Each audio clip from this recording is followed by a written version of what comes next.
Pops, how you doing? Feeling good today. Feeling real good, actually. What did you think about the end of Squattober last night with the big party? I tell you, I was so impressed with people that came and gave their all to Squattober. Yeah. It was awesome. We had thousands, literally thousands of people register PRs with us. I mean, the PR board is amazing right now. It's grown into something that I said Sorinex will be the backbone of this. Aaron Osmus is a part of that backbone, but it's gotten so much bigger. It's just a movement at this point. Yeah, it's all pulling together for a common cause. Finally, people are starting to group up again together, work together instead of just being off on their own little, voyages. I think it's important, especially in something that is individually so rewarding, to be able to translate that into a group type setting or a movement type setting that goes far beyond just the self. There were people that I have clients that were involved in the Squattober, and the connection that I saw on their pages from people that probably never had any connection with them before just because of the Squattober tag or whatnot. I think it was amazing. But coming off that, I know we got some other stuff to talk about that you're pretty excited about, right? I really am. I think as soon as the weather changes, like it has, it's cooler, my brain starts getting creative a little bit.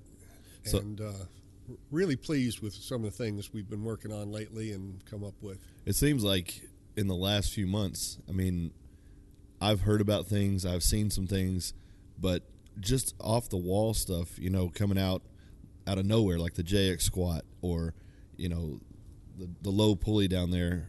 That thing's been around, 8 years, as I think Josh said, right? Absolutely. It's how you look at things. You might walk by it 500 times and still think it's a coffee cup. Yep. But it's not. It could be something else. Exactly. So taking your love of grip training, your fascination with grip strength, we're going to be talking about a couple new things that you've really been kind of working on, probably as much for the masses as well as for yourself, your own pleasures, right? Yes. I was gifted in grip, and I really enjoyed it, but I saw some setbacks, mostly with equipment. Mm-hmm. Because if equipment is not standardized, and grip is such a delicate kind of thing, that if the piece of equipment varies, the results and the testing varies. So what I was thinking about, the people that the individuals that want to train in a gym, they have a hard time setting up for different pinch grip activities or crushing activities.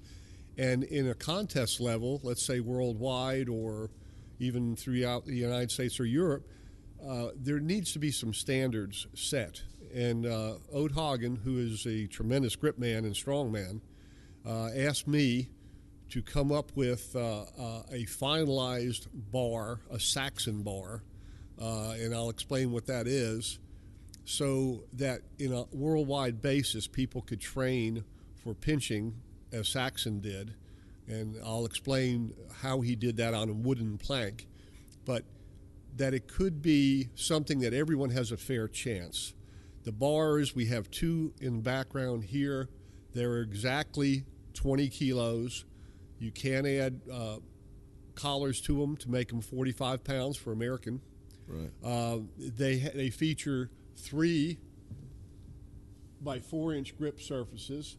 If you notice, the bars have 2 different finishes. This is natural steel that will rust and get a patina, which you call browning.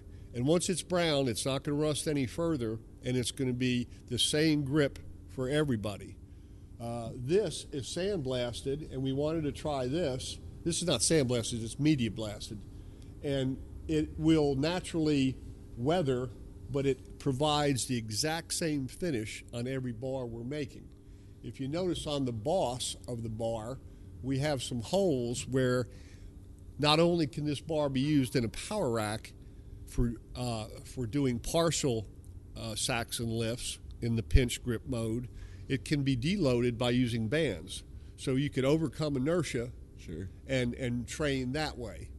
But getting back to Saxon, he was a famous strongman around the turn of the century, and he was known in particular for his heavy dumbbell work and his grip strength. And what he would do, one-handed and two-handed, he would pinch a rough oak plank and snatch it over his head, either one or two-handed. And that was a very famous, remembered lift when he snatched a 90-pound plank either hand. And I believe he came close with a 226-pound rough oak plank to snatch it with two hands. Now, you're talking 3 inches thick, probably 10, 12 feet long. That was quite a feat of strength. Was it just kind of a circus activity at this point, or is it a little more professional? Well, back in the day, the strongmen made their living by every day having to come out and do something spectacular. And usually, if it related to what the common man understood. Lifting a barbell, the common man maybe never lifted a weight, so he couldn't tell the difference between a 500-pound deadlift and a 700.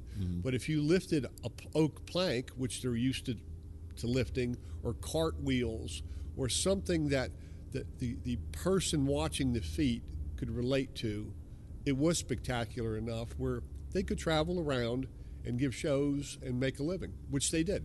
That's pretty amazing to think about, how much sports have grown, strength sports have grown, and specifically you have arm wrestling, you have these kind of these fringe strength sports like the arm wrestling, the grip work. Now you're getting into the Moss wrestling. What drew you to the grip training? When I started out, I knew little about grip other than I remember my mother would tell me I would just play, and if I'd grab her wrist or something, she would say, "Ow, that really hurts." And I didn't understand. I thought that was a common reply, but she really meant it hurt. And it kind of slowly seeped in my head that maybe I had a little bit stronger grip than most. And then finally, a few different instances, it kind of surfaced, and I did realize that my grip was on a much higher level. Genetically, I was gifted, and when I worked at it just a little bit, it really went through the roof.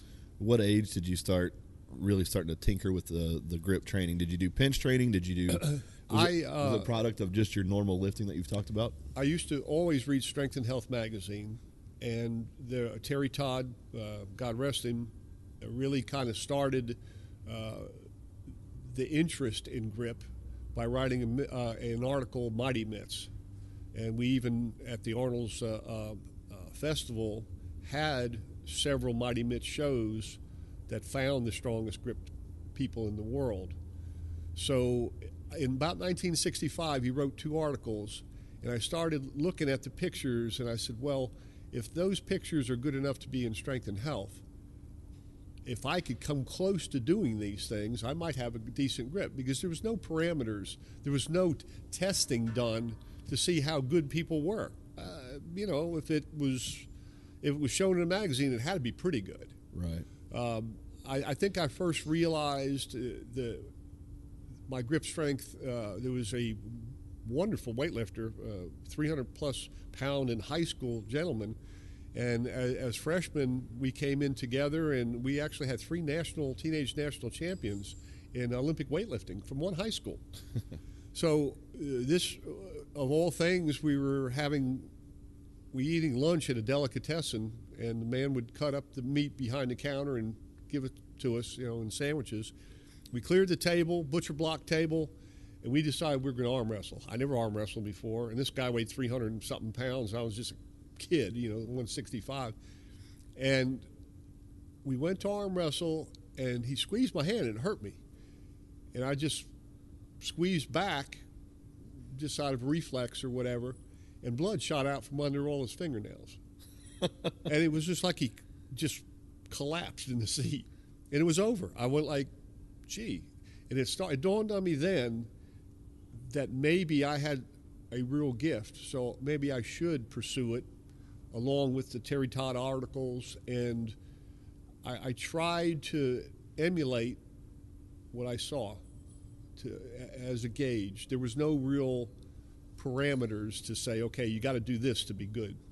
So when you started evolving in the sport and helping, I guess you're one of the guys that when I talk about grip strength, when I'm out talking to people, they point to you as having a pretty notorious grip. And obviously if you're squeezing blood out of people's fingernails, that stands alone to tell you that it's true. But what are some of the things that you consider personal best as far as your grip? And what are some of the greatest feats of grip that you've ever seen? Well, I think some of the greatest grips of feats of strength I've ever seen were on the Mighty Mitt stage. Rich Williams carrying 173-pound anvils in each hand, 80 feet, when most people couldn't even budge them off the ground. Yeah. To carry inch dumbbells about the same distance, to shut in one day before he competed a number 3 and 3.5 gripper and certify on both. Right. Was pretty amazing. I saw my friend Chad come in and pinch grip 2 old 45-pound plates in each hand, York plates, and actually walk with them. It was a feat that has only been done 3 times that I know of, just getting them off the floor, let alone pick them up and carry them. Tremendous feat of strength. I've tried to record, and as I said, refer back to what was available on for information. I think my best feats, I did lock out raw, no hook grip, no straps, no nothing except a belt, 1331 for my knees.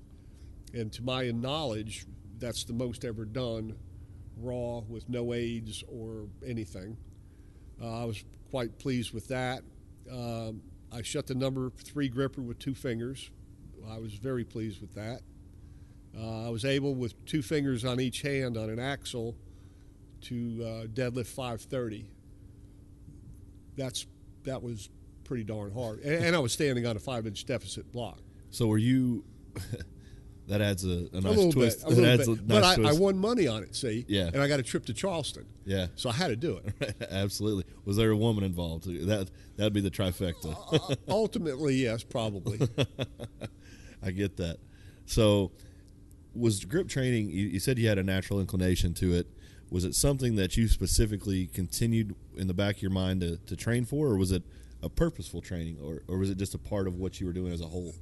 I was more possessed by the lure of it, because what is the bond of man? A handshake. What is the first thing that was ever shown as art or communication? Was a handprint in a cave. Right. So hands through the ages were the bond of man to other men and other people. So it fascinated me, actually more than inspired me to do more. I just wanted to test myself not only in one area, because there's pinch grip, there's supporting grip, and there's crushing grip, and they're related but not closely. So you might be great at a static pinch grip and can't crush anything. I always talk to powerlifters about that a lot, because I would see guys actively doing crushing, but they weren't doing very much static holding. Well, and it's counterproductive, because it's lighter weight. It's not doing it in the same vein as the Russians would say. Right. A lot of my dear friend Bill Kazmaier, he told me many times. He said, if I had your grip, he said, I'd deadlift 1,000. Mm-hmm. It was not a problem for me to ever hold on to anything, and I never used a hook grip. I don't even know how to do it in my life. Mm-hmm. But it's a gift, and I wanted to exploit those 3 areas and just see how I felt. And I tried to keep it balanced, and I would work in like a 2-week cycle where I would not become burned out, because that's a problem. I see people say, oh, work till your hands bleed. Wrong. Not a good idea. Yeah, I would try to emphasize that to a lot of lifters, and grip being a huge question because people drop deadlifts routinely. Yeah. But also the effort, the idea of understanding periodization or waiving your training. So many people just push the limit because they think that's what you have to do. And I often tell them, if it was the person who worked the longest and the hardest, we'd never leave the gym at all. But there has to be a process and there has to be a science to it. But as far as the grip training goes, obviously bigger hands, longer fingers, not having such a meaty palm, those things are going to lend themselves to a better grip naturally. Yes. But what about a guy like myself who doesn't absolutely have the longest fingers in the world. I've got big, wide, fat palms. What would you tell me to do to overcome some of those limitations that I have naturally? Well, when I really went at it hard with the crush grippers, instead of doing a lot of reps, I did singles. Because what was I training for? I was training for a big single. Right. So I would do always a gripper that I couldn't close, and I would try it 7 after I warmed up. I would try it 7 times. Now, maybe the first day out of the 7, I came close on 1 attempt. Right. Well, towards the end of the cycle, I would be able to close the gripper 7 times, singles, and actually hold it shut. So I was training towards my goal. That's real important to keep that in line. Probably the strongest, probably the hardest and best thing I did for my hands in deadlift. For 1 year, I swore that I would do nothing but deadlifts on a 2-inch bar, solid steel. It weighed 75 pounds, and it wasn't knurled or anything. And I was so humbled because I had no inertia coming off the ground. The bar did not bend. Right. It was that big around. It was. I was humbled, going from a 600-pound deadlift back to 450 if I was lucky, and eventually I got where I could do on a big, thick bar as much as I could do on a thin bar. Well, that greatly strengthened my grip in a passive way. And when I went back to a 1 1/8 inch bar, it was a joke. Yeah. I mean, it was just like, what happened here? This is easy. So I think that year I dedicated to the thick bar was huge for me. I think I was speaking to some people at the AOBS dinner, and they said really in training, the best lifters that they ever saw would blitzkrieg train. They would go in, train hard as heck for 40 minutes, and leave. They would recover, they would refuel, they would do other sports, they would jump, they would run, they would do different things. And it seemed like the best long-range training and the highest numbers came from that kind of training. So I kind of adapted that as well to my grip. I hit it hard and fast, changed it up. I rested my hands when I could. I didn't train endless reps till my hands bled. I don't need to. I have arthritis now, and probably it's a lot from doing grip 50 plus years. Well, and you also had a physical job in the welding and the building and the creating, so you were always getting everything I did involved my hands. Yeah. I mean, and worked them hard. So there was enough manipulation at a lower intensity level, which gave me good endurance. But the real strength, I didn't do long workouts. I hit it real fast, real intense, got out of there. Have you worked with the Saxon bars yourself? I have done some work with those bars. I usually trained when I did the pinch, the blob, and I think really maybe because I haven't heard of anyone coming close yet, but I was able to snatch a 50-pound blob with 2 fingers for 2 reps, and I don't think it's even been cleaned yet. So having that static power, which is only developed at the range you're working at. Isometrics don't make you strong everywhere. It makes you strong at a sticking point.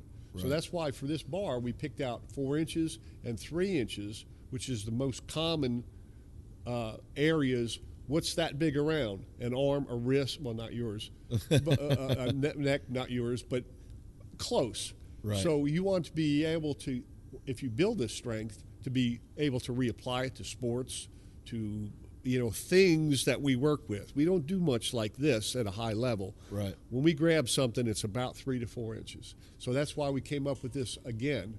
And we also have something that I really love that I like to show to you. This is a project I've been working on for a while.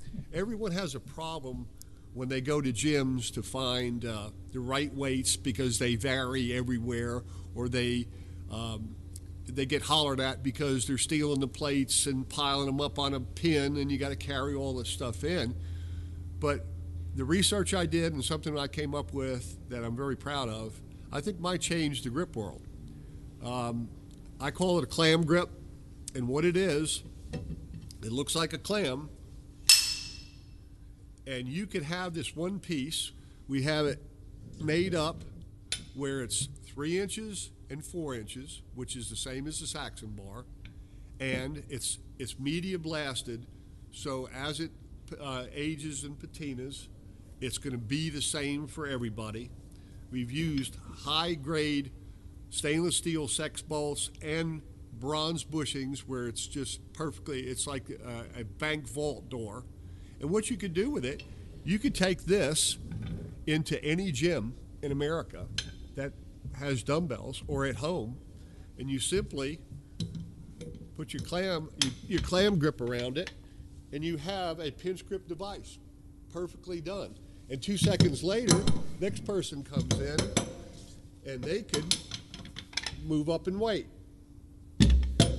So you have something that could be used in a contest, used in pinch grip training. It weighs about 7.5 pounds. I did not take the time to weigh it this morning. And it could be a world standard because everyone could be contested on an exact dimension and an exact feel.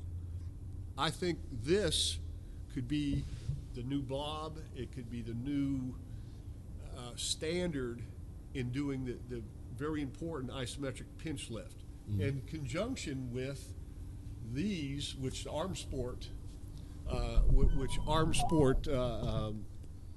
is going to get together on a worldwide basis with Ode Hagen and start contesting the Saxon lifts and perhaps the pinch lifts. I'm really excited about it. Well, it looks like it's, I mean, like you said, the bank vault doors, it's very, very well constructed. There's nothing that looks even remotely weak or cheap about it. I mean, it looks sturdy as the bars do, honestly. How much of this is going to satisfy that ongoing level of advancement for you as far as a creator? I mean, you're basically revolutionizing a sport around a creative idea, right? As I said, I always look at something not for what it is, but what it can be. But as simple as that device is, it covers so many of the problems we've all run into with grip training, to be able to compare to other people, to have a device that will work in any gym in America and not be obtrusive, and you could put it in your gym bag. Or at home, you have instantly where you could change weights and not have to stack plates and pull plates off and count them up and whatever. It's right on the dumbbell. That's what I'm lifting. How soon is this going to production, or is it in production? It is a patented product, and it is. Those are the first two, and we are going to send the next set and Saxon bars to Ode Hagen for Arm Sport to test them out, to see if he likes to include that in his competitions and his training. The feeling to make something new is like giving birth almost. It greatly pleases my soul to do it. And it's simple and it works. It's unique. That's all we're looking for, right? Yeah, every day.